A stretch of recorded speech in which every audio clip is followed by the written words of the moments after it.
This is a little bit of addendum to the part one of this boiler replacement. One thing about these gas valves is this is the main gas valve to the burners. This is a secondary gas valve for the pilot.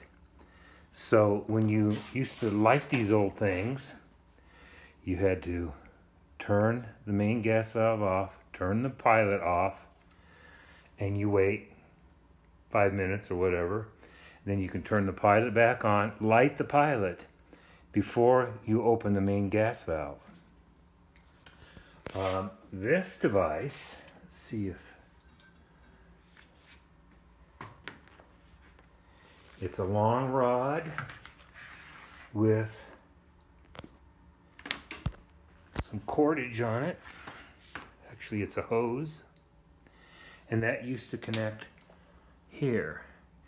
And so what you could do is you could turn the gas onto this thing, light the end of it with a match, and stick it into the boiler to light that pilot, or to light the coal.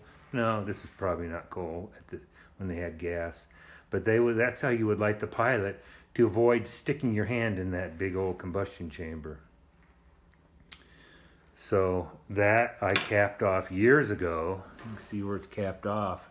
It was still actually live and could have been used, but rather dangerous. So here we have a big 2-inch main pipe here, which we're going to shut the gas off and cap that off today. Get it out of the way of the boiler buster fellows who are coming tomorrow. And all right, that's it.